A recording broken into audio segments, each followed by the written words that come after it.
नमस्कार दोस्तों, कैसे हैं आप लोग। मेरा नाम सौरभ कुमार है और मैं आप लोग को यहाँ पर संक्षिप्त इतिहास एनसीईआरटी सार संग्रह क्लास 6 बोल पा रहा हूँ, जो कि आपका वन लाइनर है। और इस किताब से मैं पढ़ाने जा रहा हूँ चैप्टर नंबर 26, आपका भारतीय सांस्कृतिक, जो कि आपका 13वीं से 15वीं शताब्दी के बीच में का। ठीक है, तो आज हम पढ़ेंगे इसका पार्ट नंबर 3, चैप्टर नंबर 26 का पार्ट नंबर 3। ठीक है, चिश्ती सिलसिला के बारे में, चिश्ती संप्रदाय के बारे में। तो चलिए स्टार्ट करते हैं चिश्ती संप्रदाय के बारे में। तो सबसे पहले हम यहाँ पढ़ेंगे शेख मुइनुद्दीन चिश्ती, जो कि 1142 से लेके 1236 तक इनका था जीवन काल। ठीक है, तो शेख मुइनुद्दीन चिश्ती 1142 से लेके 1236 तक। ठीक है, तो शेख मुइनुद्दीन चिश्ती का जो है आपका देखिए यहाँ पर लिखा हुआ है, ये भारतीय संस्थापक थे चिश्ती सिलसिला के। शेख मुइनुद्दीन चिश्ती, ख्वाजा मुइनुद्दीन चिश्ती इसको बोलते हैं। ठीक है, तो भारत में चिश्ती सिलसिले की स्थापना ख्वाजा मुइनुद्दीन चिश्ती ने की थी, जो पृथ्वीराज चौहान की पराजय और मृत्यु के बाद कुछ ही दिनों पश्चात 1192 ईस्वी में मोहम्मद गौरी की सेना के साथ भारत आए थे। तो भारत में चिश्ती सिलसिले की स्थापना ख्वाजा मुइनुद्दीन चिश्ती ने की थी, जो पृथ्वीराज चौहान का पराजय और मृत्यु के बाद कुछ ही दिनों पश्चात 1192 ईस्वी में मोहम्मद गौरी की सेना के साथ भारत आए थे। और ये ख्वाजा उस्मान हारूनी के मुरीद थे। तो ये ख्वाजा उस्मान हारूनी के मुरीद थे कौन? शेख मुइनुद्दीन चिश्ती या फिर ख्वाजा मुइनुद्दीन चिश्ती। ठीक है, तो शेख उस्मान हारूनी के मुरीद थे शेख मुइनुद्दीन चिश्ती। शेख मुइनुद्दीन चिश्ती की मृत्यु 1236 हो गई और इनके मुरीदों में बख्तियार काकी, ख्वाजा बख्तियार काकी और इनके मुरीद फरीदुद्दीन गजन शंकर शामिल थे। ठीक है, तो शेख मुइनुद्दीन चिश्ती की मृत्यु 1236 हो गई और इनके मुरीदों में शेख बख्तियार काकी और इनके मुरीद जो है और शेख बख्तियार काकी के मुरीद थे फरीदुद्दीन गजन शंकर। ठीक है, तो शेख मुइनुद्दीन चिश्ती के शिष्य थे बख्तियार काकी और बख्तियार काकी के शिष्य थे फरीदुद्दीन गजन शंकर। ठीक है, अब हम पढ़ेंगे कुतुबुद्दीन बख्तियार काकी के बारे में। तो कुतुबुद्दीन बख्तियार काकी का जो है जीवन काल 1186 से लेकर 1236 तक था। तो बख्तियार काकी का जन्म 1186 में फरगना में हुआ था। तो बख्तियार काकी का जन्म 1186 में फरगना में हुआ था। बख्तियार काकी सुल्तान इल्तुतमिश के शासनकाल में, तो बख्तियार काकी सुल्तान इल्तुतमिश के शासनकाल में भारत आए थे। इल्तुतमिश इनका बहुत सम्मान करता था, इन्होंने दिल्ली में को अपना आधार बनाया था। ठीक है, तो बख्तियार काकी सुल्तान इल्तुतमिश के शासनकाल में भारत आए थे। इल्तुतमिश इनका बहुत सम्मान करता था, इन्होंने दिल्ली को अपना आधार बनाया था। हमीदुद्दीन नागौरी, तो हमीदुद्दीन नागौरी जो है मुइनुद्दीन चिश्ती ने इन्हें सुल्तान तारिकीन की उपाधि दी थी। तो मुइनुद्दीन चिश्ती ने इन्हें सुल्तान तारिकीन की उपाधि दी थी, जिसका अर्थ सन्यासियों का सुल्तान है। ये मुइनुद्दीन चिश्ती के शिष्य थे, इनका केंद्र राजस्थान में नागौर था। तो मुइनुद्दीन चिश्ती ने इन्हें सुल्तान तारिकीन की उपाधि दी थी और जिसका अर्थ सन्यासियों का सुल्तान है। और ये मुइनुद्दीन चिश्ती के शिष्य थे और इनका केंद्र राजस्थान में नागौर था। ठीक है, तो हमीदुद्दीन नागौरी का जो है सुल्तान तारिकीन की उपाधि मिली थी और ये मुइनुद्दीन चिश्ती के शिष्य थे। ठीक है, और सुल्तान तारिकीन का मतलब था सन्यासियों का सुल्तान और ये मुइनुद्दीन चिश्ती के शिष्य थे, इनका केंद्र राजस्थान में नागौर था। ठीक है, नेक्स्ट आपका फरीदुद्दीन गंज एन शंकर। फरीदुद्दीन गंज ए शंकर, इनका जीवन 1173 से लेकर 1265 तक था। तो इनका उपनाम बाबा फरीद था। तो फरीदुद्दीन गंज ए शंकर का उपनाम बाबा फरीद था। यह बख्तियार काकी के प्रमुख मुरीद थे और फरीदुद्दीन की गतिविधियों के केंद्र हांसी और अजौदर, क्रमशः आधुनिक हरियाणा और पंजाब थे। सिख धर्म के संस्थापक गुरु नानक भी बाबा फरीद से बहुत प्रभावित थे। तो फरीदुद्दीन गंज ए शंकर 1173 से लेकर 1265, तो इनका उपनाम बाबा फरीद था। यह बख्तियार काकी के प्रमुख मुरीद थे। फरीदुद्दीन की गतिविधियों के केंद्र हांसी और अजोधन, क्रमशः आधुनिक हरियाणा और पंजाब थे। सिख धर्म के संस्थापक गुरु नानक भी बाबा फरीद से बहुत प्रभावित थे। गुरु अर्जुन देव ने गुरु ग्रंथ साहिब आदि ग्रंथ में बाबा फरीद के कथनों को संकलित किया है। तो गुरु अर्जुन देव ने जो है गुरु ग्रंथ साहिब आदि ग्रंथ में बाबा फरीद के कथनों को संकलित किया है। और बाबा फरीद ने अपने उपदेशों के प्रचार के लिए पंजाबी भाषा का प्रयोग किया था। नेक्स्ट आपका निजामुद्दीन औलिया, जिनका जीवन काल 1265 से लेकर 1325 तक था। तो निजामुद्दीन औलिया 1265 से लेकर 1325 तक। तो चिश्ती संतों में सबसे प्रसिद्ध निजामुद्दीन औलिया और नासरुद्दीन चिराग दहलवी थे। तो चिश्ती संतों में सबसे प्रसिद्ध निजामुद्दीन औलिया और नासरुद्दीन चिराग दहलवी थे। निजामुद्दीन औलिया का जन्म बदायूं में 1236 में हुआ था। आरंभिक सूफी संत निम्न वर्ग के लोगों के साथ निसंकोच मिलते जुलते थे।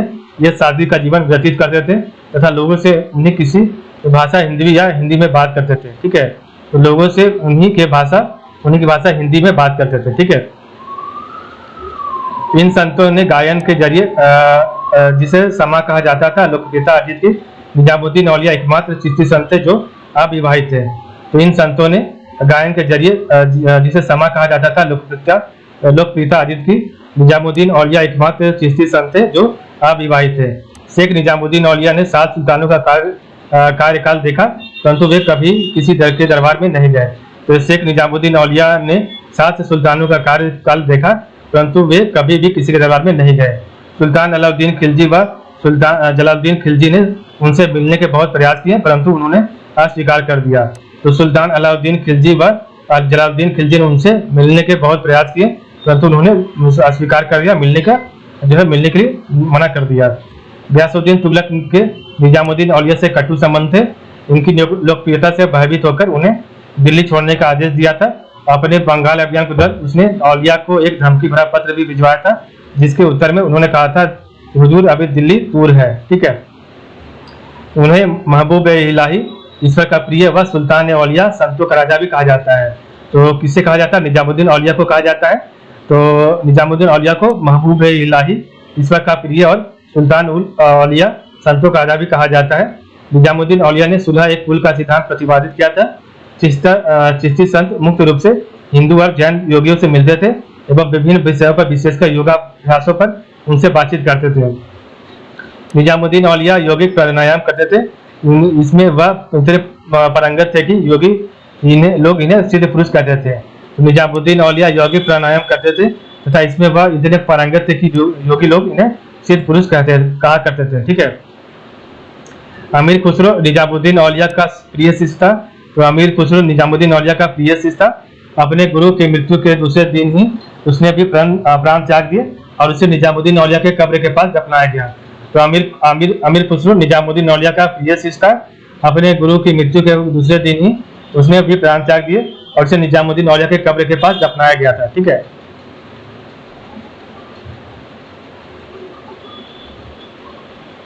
नेक्स्ट आपका है शेख सिराजुद्दीन उस्मानी। तो नेक्स्ट आपका पढ़ना है शेख सिराजुद्दीन उस्मानी के बारे में। निजामुद्दीन औलिया इन्हें आईने हिंद भारत दर्पण की उपाधि प्रदान की थी। तो शेख सिराजुद्दीन उस्मानी को निजामुद्दीन औलिया ने जो आईने हिंद भारत दर्पण की उपाधि प्रदान की थी और उन्हें अक्की सिराज भाई के भी कहा जाता है। तो शेख सिराजुद्दीन उस्मानी को आईने हिंद कहा जाता है, भारत दर्पण और अक्की सिराज भी कहा जाता है। ठीक है, तो निजामुद्दीन औलिया ने इन्हें आईने हिंद भारत दर्पण की उपाधि प्रदान की थी और इन्हें जो है अक्की सिराज भाई भी कहा जाता है। शेख बुरहानुद्दीन गरीब। तो शेख बुरहानुद्दीन गरीब कौन था? तो शेख बुरहानुद्दीन गरीब निजामुद्दीन औलिया का शिष्य था और शेख बुरहानुद्दीन गरीब निजामुद्दीन औलिया के शिष्य थे। और राजधानी दिल्ली से दौलताबाद परिवर्तन के समय सुल्तान मोहम्मद बिन तुगलक ने इन्हें दौलताबाद जाने के लिए बाध्य किया। दक्षिण भारत में चिश्तिया संप्रदाय को नींव शेख बुरहानुद्दीन गरीब ने रखा था। ठीक है, तो शेख बुरहानुद्दीन गरीब निजामुद्दीन औलिया के शिष्य और राजधानी दिल्ली से दौलताबाद परिवर्तन के समय सुल्तान मोहम्मद बिन तुगलक ने इन्हें दौलताबाद जाने के लिए बाध्य किया। दक्षिण भारत में चिश्तिया संप्रदाय की नींव शेख बुरहानुद्दीन ने ही रखा था। नेक्स्ट आपका शेख नासिरुद्दीन चिराग दहलवी। तो शेख नासिरुद्दीन चिराग दहलवी कौन थे? तो मोहम्मद बिन तुगलक की सिंधु यात्रा के समय नासिरुद्दीन चिराग दहलवी उसके साथ थे और इन्होंने तौहीद वजूदी की रचना की थी। खैर उल मजलिस इनके कथनों का संग्रह मलूक फुजात है।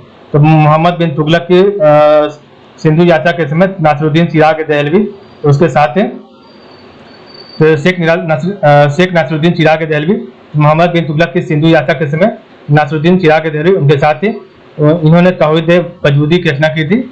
शेख नासिरुद्दीन चिराग दहलवी ने तौहीद वजूदी की रचना की थी और खैर उल मजलिस इनके कथनों का संग्रह था। तो खैर उल मजलिस इनके कथनों का संग्रह मलूक फुजाता है। ठीक है, तो खैर उल मजलिस इनके कथनों का संग्रह मलूक फुजाता है। ठीक है, शेख नासिरुद्दीन चिराग दहलवी का। ख्वाजा सैयद मोहम्मद गेसुद्दौराज। तो ख्वाजा सैयद मोहम्मद गेसुद्दौराज इन्होंने बहमनी साम्राज्य की स्थापना के बाद कर्नाटक में गुलबर्गा को शिक्षा का केंद्र बनाया तथा स्थायी रूप से यहाँ बस गए। उन्होंने बहमनी साम्राज्य की स्थापना के बाद कर्नाटक में गुलबर्गा को शिक्षा का केंद्र बनाया तथा स्थायी रूप से यहाँ बस गए थे। ठीक है, दुखियों और दरिद्रों के प्रति प्रेम और मानव अधिकारों की रक्षा करने के कारण उन्हें बंदा नवाज की उपाधि प्राप्त थी। बड़े बालों के कारण इन्हें बेसुदराज भी कहा जाता था। तो दुखी और दरिद्रों के प्रति प्रेम और मानव अधिकारों की रक्षा करने के कारण उन्हें बंदा नवाज की उपाधि प्राप्त थी। बड़े बालों के कारण इन्हें गेसुदराज भी कहा जाता था। ठीक है,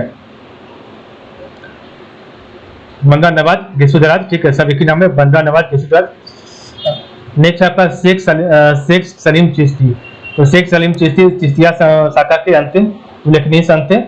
शेख सलीम चिश्ती बहुत समय तक अरब में रहे, वहां उन्हें शेख उल हिंद की पदवी प्रदान की गई थी। तो शेख सलीम चिश्ती को शेख उल हिंद की पदवी प्रदान की गई थी अरब में। ठीक है, अरब देश में। इसके बाद वे भारत आए तथा आगरा में सिकरी नामक स्थान पर अपनी खानकाह स्थापित की और ये मुगल सम्राट अकबर के समकालीन थे। ठीक है, और शेख सलीम चिश्ती का आशीर्वाद से अकबर के पुत्र सलीम का जन्म हुआ था। शेख सलीम के नाम पर अकबर ने अपने पुत्र का नाम सलीम रखा था और इनकी मृत्यु अकबर के जीवन काल में हुई थी और इनका मकबरा फतेहपुर सिकरी में स्थित है। नेक्स्ट आपका शेख अब्दुल कद्दूस गंगोही। तो शेख अब्दुल कद्दूस गंगोही क्या थे? तो शेख अब्दुल कुद्दूस गंगोही चिश्ती सिलसिला की एक शाखा चिश्ती साबरी से संबंधित है। तो शेख अब्दुल कद्दूस गंगोही चिश्ती सिलसिला की एक शाखा चिश्ती साबरी से संबंधित है और गंगोही ने वहदत उल वजूद को भी मान्यता दी थी। तो गंगोही ने वहदत उल वजूद को भी मान्यता दी थी। वे नाथ योगियों के सर्वेशवादी सिद्धांत को मानते थे। तो वे नाथ योगियों के सर्वेशवादी सिद्धांत को मानते थे। कौन? शेख अब्दुल कद्दूस गंगोही। ठीक है, गंगोही ने अपनी रचना दूसरनामा में लिखा है कि अलग निरंजन अलग एवं अगोचर है और जो उसे देख लेता है या अनुभूति कर लेता है अपने में खोजता है। तो गंगोही ने अपनी रचना दूसरनामा में लिखा है कि अलग निरंजन अलग एवं अगोचर है, जो उसे देख लेता है या अनुभूति कर लेता है अपने में खोजता है। गंगोही ने यौगिक क्रियाओं पर भी बल दिया और उन्हें अलग अक्लुदास भी कहा गया था। तो गंगोही ने यौगिक क्रियाओं पर भी बल दिया, उन्हें अलग अक्लुदास भी कहा जाता था। गंगोही ने अलग उपनाम से कविताएं भी लिखी थी। ठीक है, नेक्स्ट आपका शेख निजामुद्दीन फारूकी। तो नेक्स्ट पढ़ना है शेख निजामुद्दीन फारूकी जो कि आखिरी है। तो शेख निजामुद्दीन फारूकी थानेश्वरी चिश्ती सिलसिले के एक महान संत है। तो शेख निजामुद्दीन फारूकी थानेश्वरी चिश्ती सिलसिले के एक महान संत है और इन्होंने जहांगीर के पुत्र खुसरो को आशीर्वाद दिया था। इसी कारण जहांगीर ने इन्हें अपने राज से निष्कासित कर दिया था। तो शेख निजामुद्दीन फारूकी ने जहांगीर के पुत्र खुसरो को आशीर्वाद दिया था और इस कारण जहांगीर ने शेख निजामुद्दीन फारूकी को अपने राज से निष्कासित कर दिया था। औरंगजेब के शासनकाल में चिश्ती संप्रदाय के नेता कलीमुल्ला जहानवादी थे। तो औरंगजेब के शासनकाल में चिश्ती संप्रदाय के नेता कलीमुल्ला जहानवादी थे। उन्होंने इस बात का प्रचार किया कि सुन्नी मुस्लिम, शिया मुस्लिम व हिंदुओं को मिलजुल कर रहना चाहिए। तो औरंगजेब के शासनकाल में चिश्ती संप्रदाय के नेता कलीमुल्ला जहानवादी थे। उन्होंने इस बात का प्रचार किया कि सुन्नी मुस्लिम, शिया मुस्लिम व हिंदुओं को मिलजुल कर रहना चाहिए। इस प्रकार हमारा चैप्टर जो है चिश्ती संप्रदाय यहाँ पर खत्म होता है। कल हम पढ़ेंगे सुहरवादी संप्रदाय के बारे में। तो आज के लिए बस इतना ही। आप लोग का बहुत बहुत धन्यवाद।